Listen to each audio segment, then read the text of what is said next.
Nos acompaña ya en el set, en el plató de Córdoba TV, José Daniel García. José Daniel, muy buenas tardes. Buenas tardes. Bienvenido a Córdoba TV.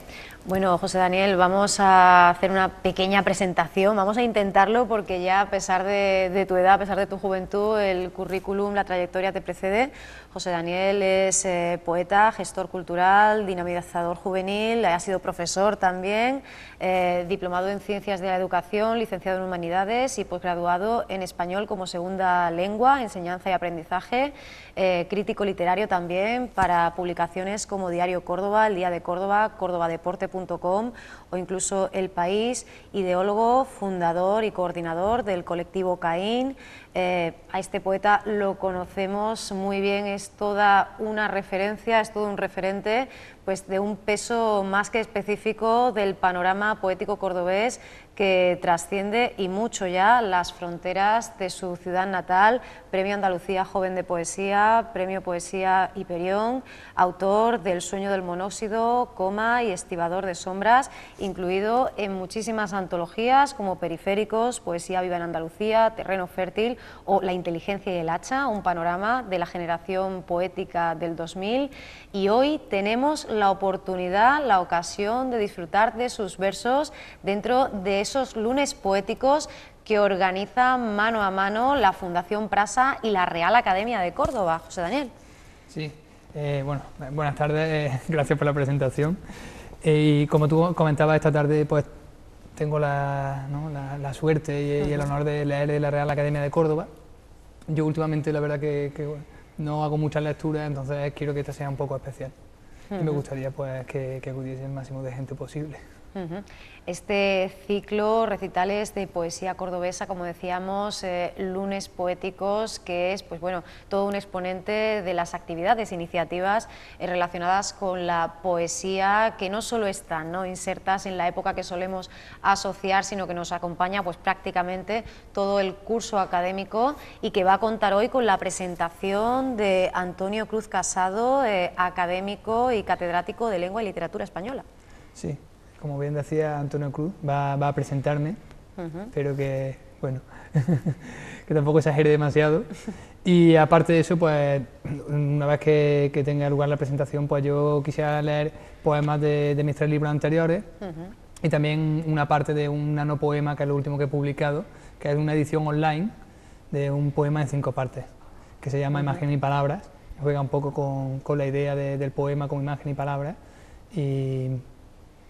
Y bueno, fue un proyecto que me interesó porque se hacía por internet, era en descarga gratuita, y aparte de eso pues yo he impreso unos pocos para poder regalárselos al público. O sea que vamos a tener hasta un detalle, ¿no?, por tu parte. Además te pillamos, damos contigo en un momento muy especial, porque José Daniel, que ya pues es una figura más que consagrada como poeta, está lidiando con la narrativa, ¿no?, en este momento. Sí, sí. Me hace gracia que me preguntes eso, porque cuando publiqué el primer libro del Sueño del Monóxido me dijeron, ¿para cuándo una novela? Y dije, no, yo soy muy vago para escribir una novela. No en vano llevo con la novela 2 años, casi 3, pero bueno, parece que va surgiendo algo poco a poco. Bueno, Pablo Neruda recomendaba aquello de escribir un poema al día. No sé si tienes esta disciplina, o al menos si has sido capaz de trasladarla al terreno de la narratología, de la narrativa. No. Yo mi lucha con la novela ha sido una lucha más entre el poeta y el amago de novelista, ¿no? Lo que pasa es que, claro, el poeta, digamos que ya competía en categoría profesional, y el novelista es completamente amateur, entonces casi siempre perdía novelista, pero ahora parece que se han equilibrado, han llegado a un acuerdo, y ya estamos con las correcciones, poquito a poco. Hace muy poquitos días, José Daniel, teníamos aquí ocasión de hablar con Manuel Gaete, académico numerario y también coordinador de este ciclo, junto con Joaquín Criado Costa. Él, a la postre, es el director del Instituto de Estudios Gongorinos, y nos decía que el curso académico de este año, que esta temporada de recitales, pues quería que tuviera una especial presencia la figura del poeta quizá más universal de todos los tiempos, Luis de Góngora, porque coincide este 2013 precisamente pues con el aniversario de esos 400 años después de que se escribieran Las Soledades, las incomprendidas soledades, y además venimos del año pasado en el cual pues se cumplía ese aniversario 450, ¿no?, de su nacimiento. Sí, bueno, la figura de Góngora es indiscutible. Yo, curiosamente, hace poco retomé la edición de Castalia, porque, bueno, como Góngora escribe Las Soledades cuando regresa a Córdoba y demás, y yo había regresado a Córdoba, pensé que era un buen momento para retomar Las Soledades. Góngora es un poeta al que siempre hay que volver. Una de mis poetas de cabecera, también, ¿no? ¿no? Pero a la hora de conocer el lenguaje, ¿no? Esa imaginería que él desenvuelve, ¿no? Cómo se desenvuelve a la hora de construir el poema, esa riqueza léxica, lo hace un poeta primordial, ¿no? Y necesario. Y yo creo que para los poetas jóvenes es muy importante leer a los clásicos y fundamentalmente leer a Góngora, y más si eres cordobés. Es decir, que pueden seguir tendiéndose puentes, ¿no? Puede tener esa vigencia la figura del autor de la fábula de Polifemo y Galatea con ese poeta joven cordobés del siglo XXI.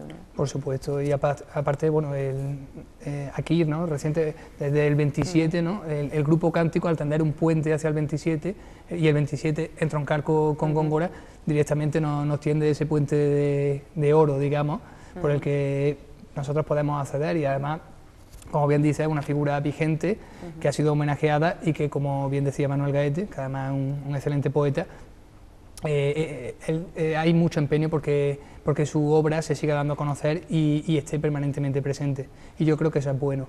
Creo que hay que valorar la buena poesía, y creo que la figura de Góngora y las iniciativas que se están haciendo son positivas. Óscar Hahn, una de las figuras de la poesía chilena actual, negaba hace muy poquito en una entrevista bastante reciente que la poesía sea un arte moribundo por cuanto contiene y preserva aquello que caracteriza al ser humano como tal. También decía que de alguna manera los lectores de poesía o incluso los poetas tienen un poco idealizado ese pasado en el que se consumía masivamente la poesía, que esto nunca ha sido así. ¿Qué piensas tú de esta importancia, de este peso específico que tiene la poesía en la sociedad actual? Hombre, yo creo que Óscar Hahn, aparte de ser un magnífico poeta que tuve la suerte de conocer en la residencia de estudiantes, efectivamente, sí, para mí uno de los mejores poetas ahora mismo latinoamericanos, sinceramente, pues creo que tiene mucha razón. Realmente eso de que antiguamente se ha consumido más poesía, primero hay que decir que nunca se ha leído más que ahora, por una cuestión de alfabetización, ¿no? Y segundo, que bueno, la poesía es verdad que siempre ha tenido lectores. Yo durante un tiempo sí he echado de menos iniciativas más enfocadas en la lectura y en la obra que en la figura del poeta y del ego, ¿no?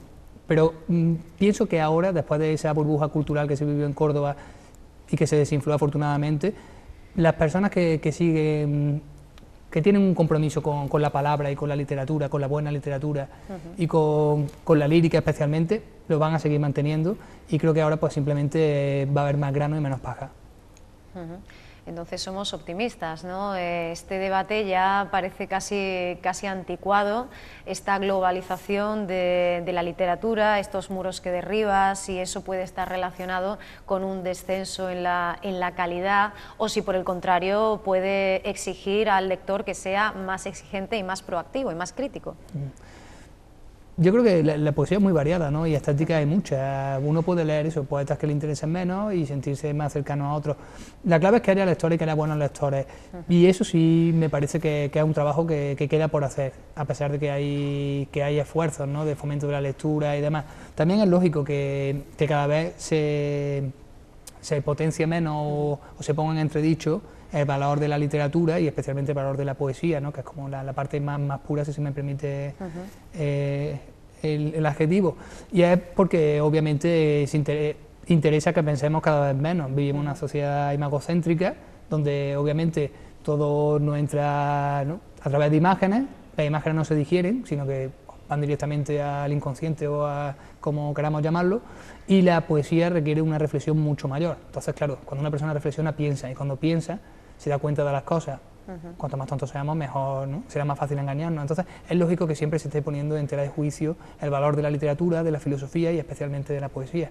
Pero yo, por ejemplo, no me quiero extender mucho, pero cuando he tenido la oportunidad de hablar con lectores que no eran aficionados a la poesía y se acercaban con ese miedo y ese prejuicio que se le ha inculcado, ellos veían después que su esfuerzo era recompensado, ¿no? Me decían, en este poema yo creo que, ¿no?, por ejemplo, cogía un poema mío, yo creo que este poema dice esto, esto y esto. Sí, dice eso. Ah, lo he entendido, sí. ¿Te ha emocionado? Sí. eres lector de poesía, enhorabuena, ¿no? Y además, no solo eso, sino que puedes aportarle muchas más cosas, puedes aportarle tus vivencias, puedes decir que no puedes aplicarlo a otros ámbitos, porque la poesía está para quien la necesita. Y especialmente un género como el poético, que además no nos da dinero, ¿no? No mucho, por lo menos, salvo a lo mejor a 2 o 3 personas, pero sí nos da mucha emoción y muchas buenas vivencias y muchas buenas experiencias. Es un género que especialmente está destinado a que sea consumido masivamente, pienso yo, porque es tan cercano y es tan útil que no sé por qué la gente no lee más poesía. Algo que en tu caso pues está presente casi desde el principio. Yo creo que no podemos eludir la figura de Pedro Rosso, ¿verdad?, en tu trayectoria, y recordar pues bueno, ese compromiso tuyo con el verso que viene de muy atrás, de muy antiguo, y que además significa un compromiso vital, ¿no?, un compromiso a todos los niveles, ¿no? Sí. Yo mi relación con la poesía a veces la he definido como terminal, ya no soy tan exagerado cuando uno ya se hace mayor, como que se da cuenta de que tampoco hay que llegar a tanto, pero sí, yo siempre diré que la poesía es aquello a lo que me he mantenido más fiel, antes incluso de aprender a hablar. Yo creo que tenía una traducción poética del mundo, eso le hablo mucho con Juan Comós Wilkins, y por supuesto con Pedro Rosso, ¿no?, que es mi maestro, igual que es maestro de otros poetas de Córdoba, y que él marcó una senda, tanto en la poesía, en el compromiso con la palabra, como con la cultura, que desgraciadamente fue desvirtuada. Pero hoy estoy especialmente optimista y yo pienso que esa senda se está retomando desde la pasada edición de Como Poética, se está retomando esa senda que a mi juicio se perdió y se pervirtió. Te decía Seamus Heaney, al que tenías ocasión de entrevistar, al Premio Nobel de Literatura del año 1995 nada menos, además coincidiendo con la 8ª edición de Cosmopoética, puede ser. Él me confundí, yo creo que era la 5ª, pero fue error mío, yo puse 8ª, por eso pues tengo yo el recuerdo. El error es mío, sí. Y tú hacías esa entrevista para El País, con la asistencia también de Jordi Doce, menudo encuentro, menudo trío.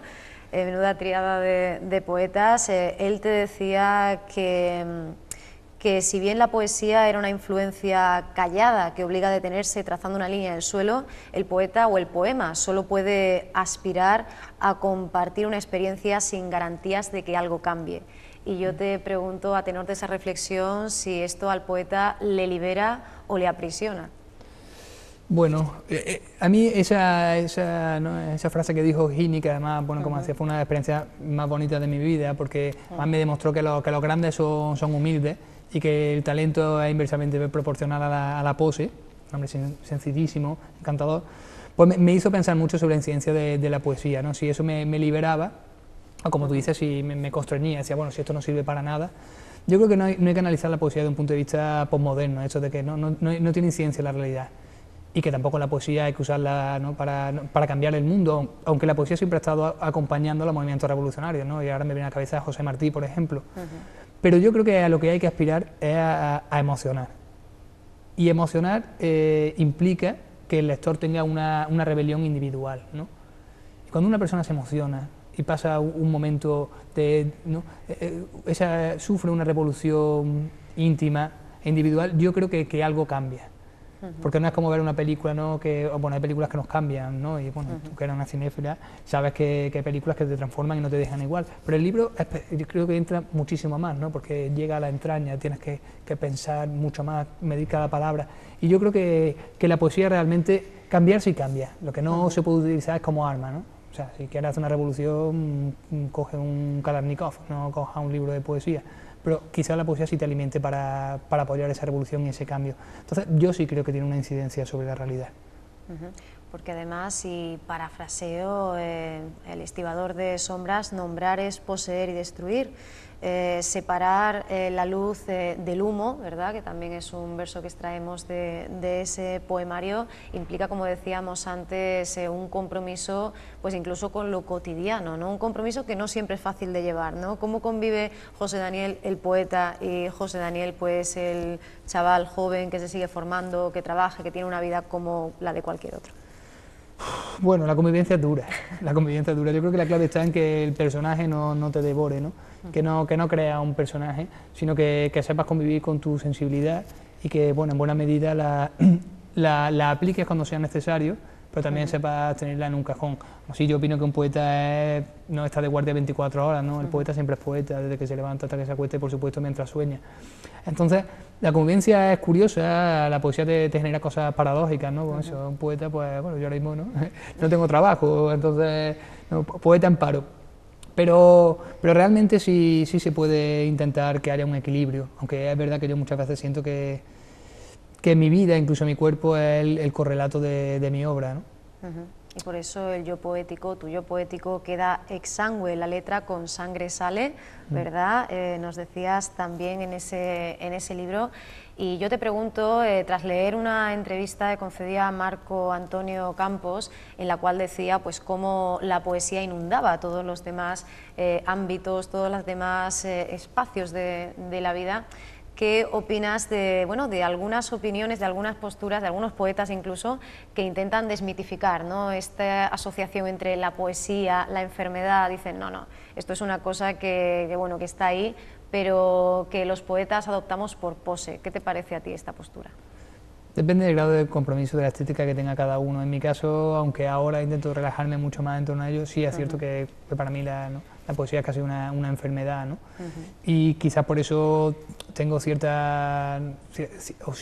cierta afinidad con los mal llamados poetas malditos, que no son estos que nos encontramos siempre por los bares y van adoptando poses y caminando contra el viento, sino personas que adquirieron un compromiso terminal con su obra, que lo replantearon todo, que lo pusieron todo patas arriba y que no se adscribieron, ¿no?, a determinadas estéticas, y que incluso muchos de ellos murieron, ¿no? Los 80 hay varios, Eduardo Aribar, por ejemplo, ¿no? O Aníbal Núñez, por poner dos ejemplos, otros sobrevivieron. Yo me siento cercano a ellos, yo sí creo que sea una enfermedad crónica, y como esa una enfermedad que además a veces es saludable y a veces pues te machaca, ¿no? Pero bueno, cada uno tiene un grado de compromiso y hay de todo.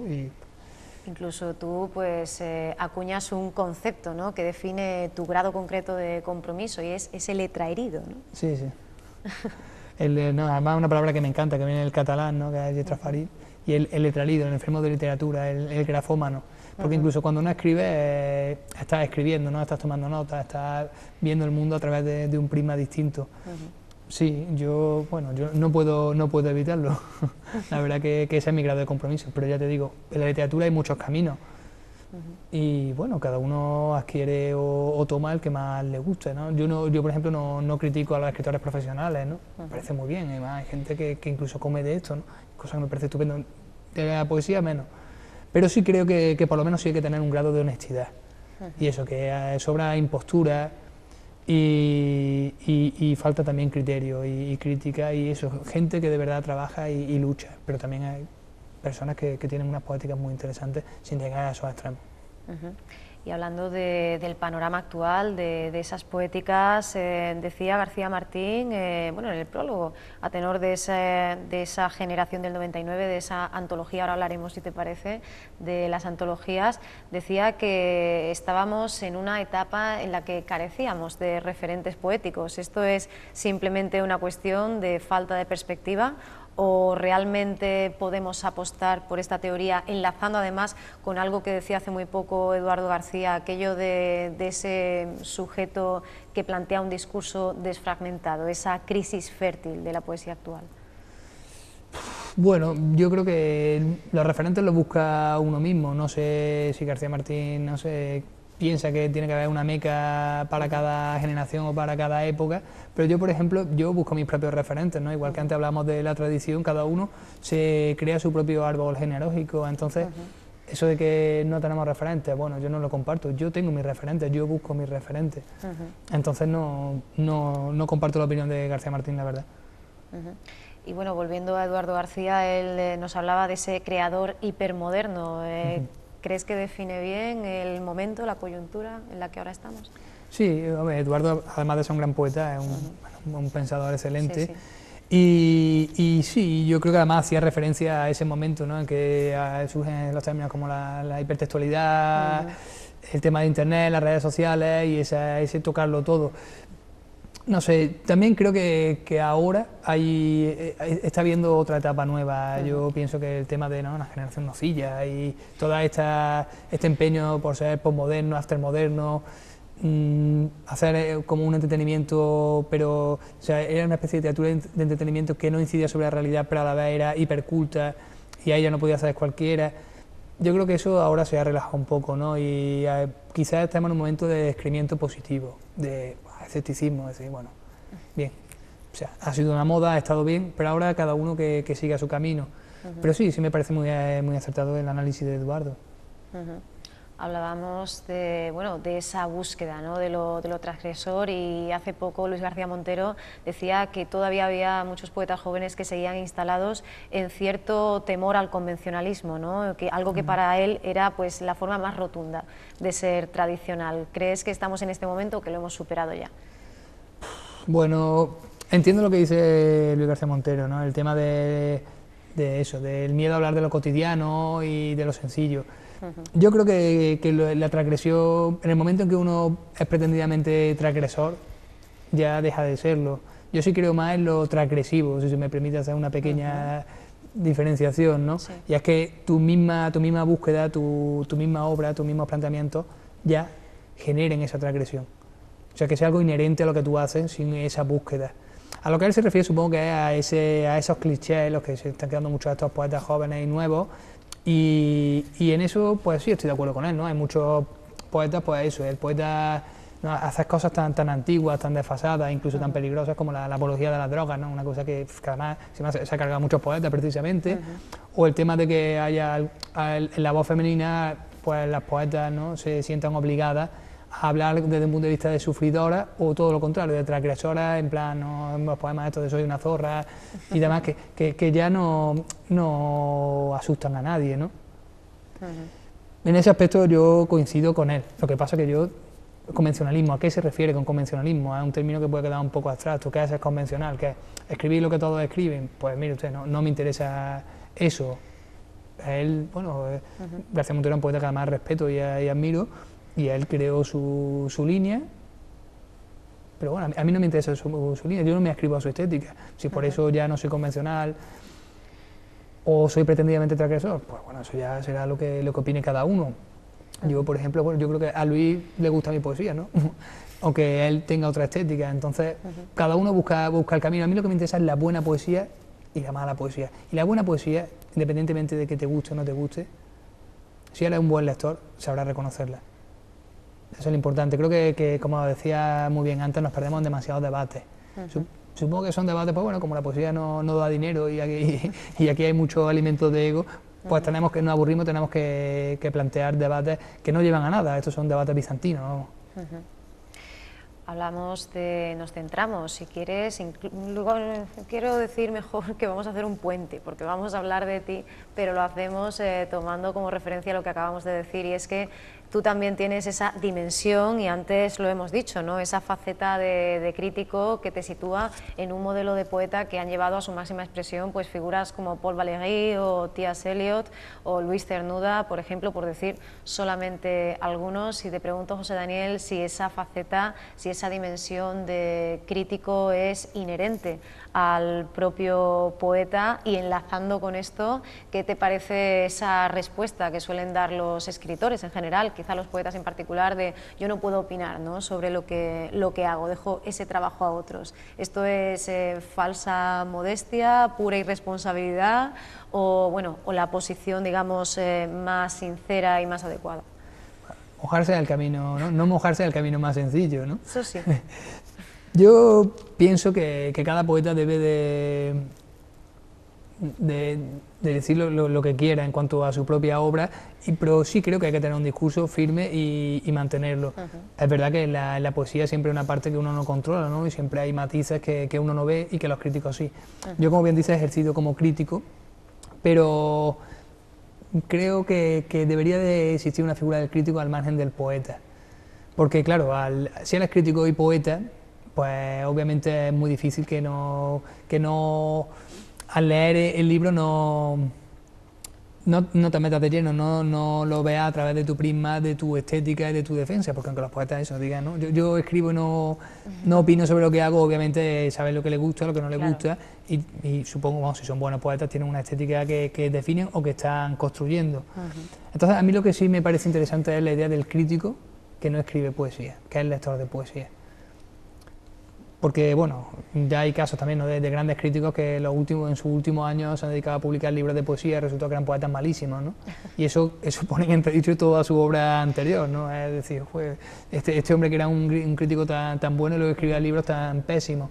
Entonces, yo pienso que el crítico debería de separarse un poco del poeta, aunque eventualmente ejerza como crítico también.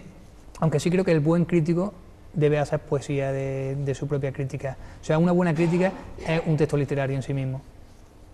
¿Hemos superado, crees, entonces, la figura del crítico que es en realidad un escritor frustrado que se disfraza para atacar?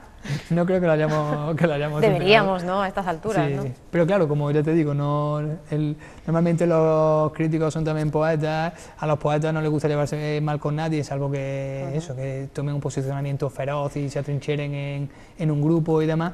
Pues eso merma la capacidad crítica y la calidad de los textos.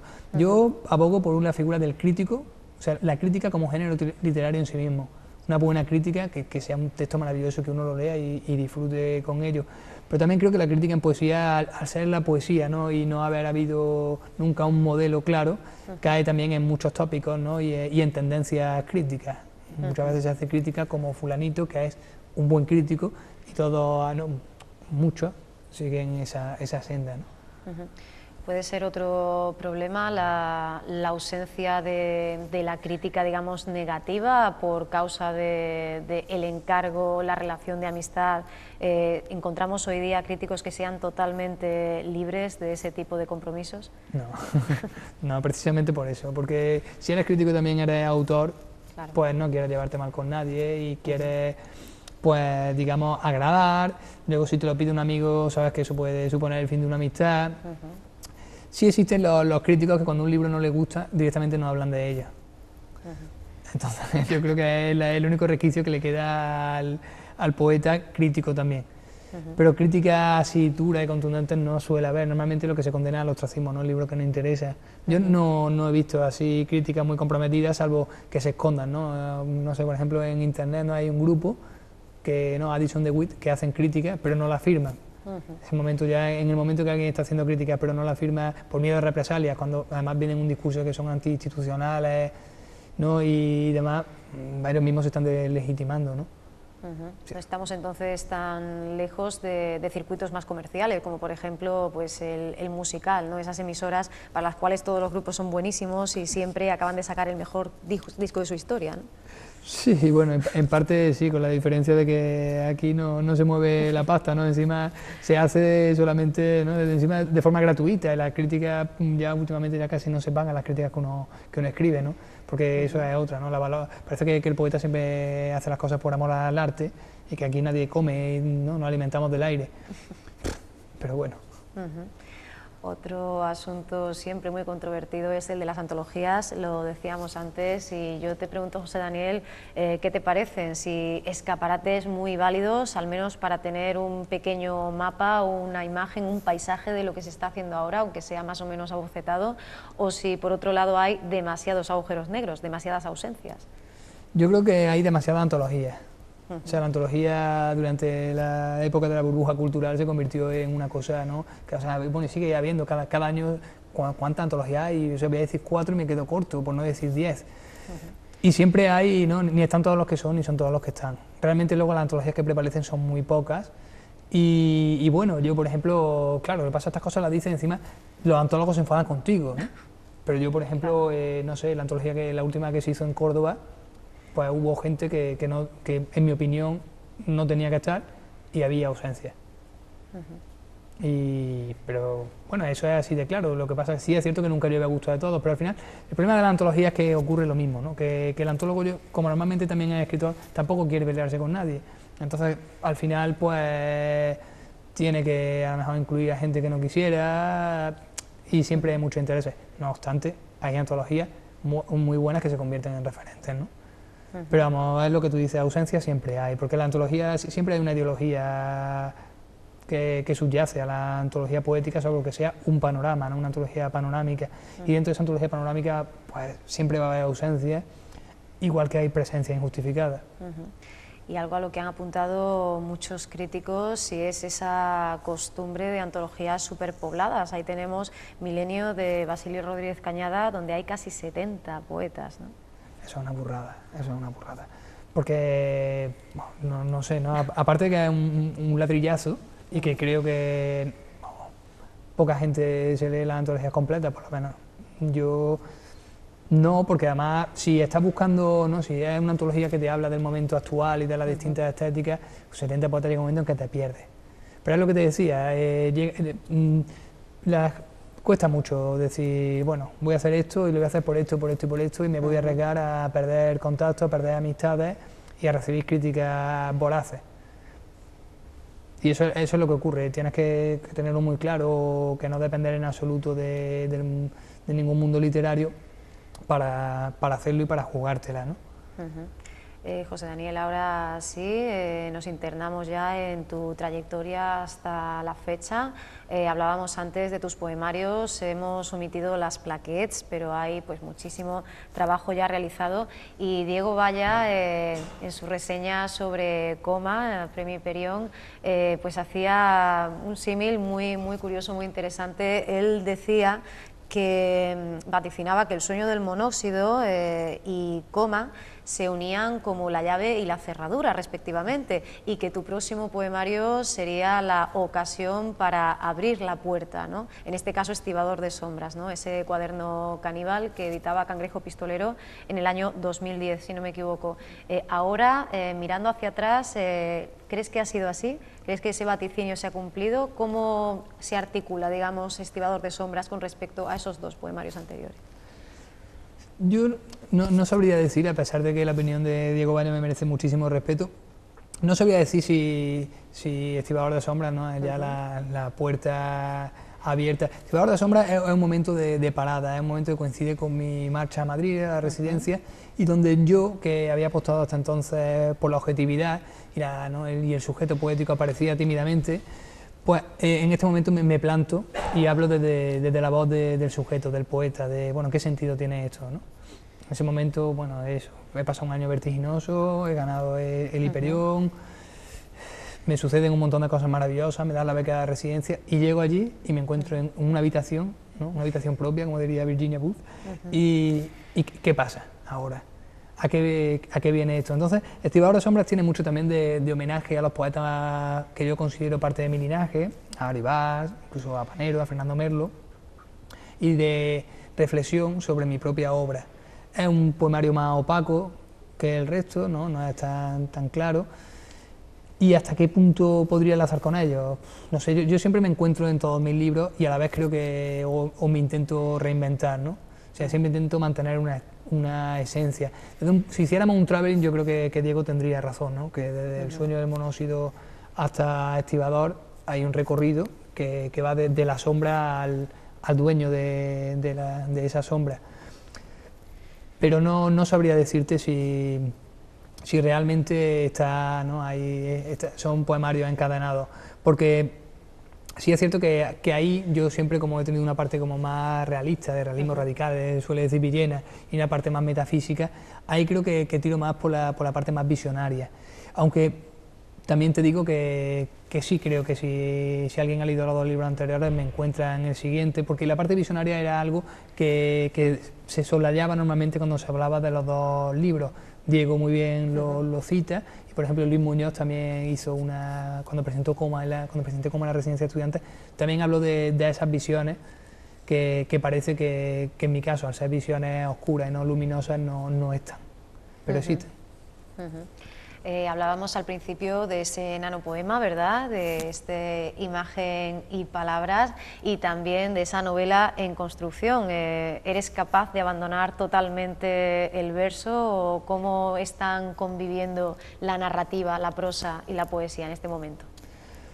La poesía en este momento ella aparece cuando quiere, ¿no? Es como, la poesía es como un gato, ¿no? Cuando le da la espalda viene y te obliga a que la acaricie. La poesía que estoy trabajando ahora es bastante introspectiva.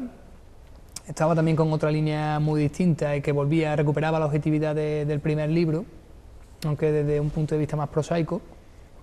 Pero la novela es la que de momento está imponiéndose y yo me he dado unas vacaciones poéticas, digamos, aunque el poeta siempre está ahí, cuando menos te la esperas aparece, ¿no? Este enano poemario sí que es muy distinto a los libros anteriores, ¿no? Aquí sí juego con una poesía más cotidiana y hay como una pequeña broma, ¿no? Porque, bueno, pues a raíz de una entrevista que leí de Pérez de Infarré, que decía que el poema son la imagen y palabra, con José Luis Rey, nuestro amigo y excelente poeta, magnífico poeta, él decía, no, el poema también se construye con ideas, entonces yo hice un juego con eso, ¿no? Imagen, palabra, idea e internet. Y escribí un poema pues cotidiano. Esa línea sí creo que no la voy a seguir, estaré más en la anterior. Y esta tarde-noche, a las 8 exactamente de la tarde, en la Fundación Prasa, en el Boulevard Gran Capitán, para aquellas personas que no hayan tenido ocasión todavía de asistir a ninguno de los recitales, nos va a esperar un poquito de todo. No sé cómo lo has planteado, si de un modo cronológico o simplemente vamos a dejar que vaya fluyendo la poesía. En principio me gustaría leer un poco de los 3 libros, ¿no? Y reencontrarme con lo que yo llamo los hits de cada libro. Y me gustaría acabar leyendo el nanopoemario, que como te comentaba antes quisiera regalar a los asistentes. Pero mi idea es hacer un recorrido, yo creo que siempre lo más interesante es hacer un recorrido, ¿no? De todo lo que uno... Porque también es una forma de reencontrarse. Ahora, por ejemplo, me apetece mucho volver a leer poemas del Sueño del Monóxido, de mi primer libro, y de Coma, ¿no? Y ahora Estibador me gusta un poco menos. Pero bueno, yo creo que a todos los poetas, ¿no? Siempre que uno por fin materializa todo lo que ha pasado en un libro, se quiere apartar un poco de él y mirar los anteriores. Bueno, José Daniel, pues no podemos esperar, ya es un poco la cuenta atrás, pero queda mucho día, no sé si nos quieres leer algo o si nos preparamos para las 8 de la tarde y ya ahí disfrutamos de este maravilloso recital. Pues lo que tú me digas. A nosotros nos encantaría escucharte, no sé si tienes... Ah, no, bien. Bueno, a lo mejor eso es un papel de otra cosa, ¿no? Que no tiene absolutamente nada que ver. Una receta. Una receta de cocina, está bien. Pues voy a leer una parte de imagen y palabra. He entornado la puerta del dormitorio. Repaso el cuadernillo, donde suelo notar imágenes paradas en el cauce de un sueño o en la orilla de un parque junto a mi perra, durante los paseos cotidianos y otros apuntes de diversa índole, propósitos, ideas, comentarios ajenos, memorias emergidas por azar aparente. Hay una anécdota que me obsesiona. Mi padre dibujando la silueta de un gato sobre la escarcha de una ventana abierta, su sonrisa infantil de hombre maduro. Quiero versificar este recuerdo, fundir el hielo leve y liberar al gato, pero no lo consigo. Maravilla, nosotros, como decíamos, nos quedamos con las ganas, así que a las 8 de la tarde, todas las personas que nos estén viendo, que no se pierdan este recital, estos lunes poéticos, que qué bueno, ¿no? Que empiece la semana, José Daniel, con un poquito de poesía, ¿no? Sí. Eso nos falta poesía y trabajo. Bueno, eso y sería sí, un lunes maravilloso para todos los españoles, pienso, ¿eh? Sí, sí, desde luego, por eso muchos también estarán rezando. De momento, pues a las 8 de la tarde tenemos este recital en la Fundación Prasa. José Daniel, muchísimas gracias por habernos acompañado y por supuestísimo te esperaremos cuando llegue esa novela a estar impresa en un libro o el nuevo poemario, lo que llegue antes. Esperemos que lleguen pronto y muchísimas gracias por haberme invitado. Muchísimas gracias a José Daniel García y hasta muy pronto.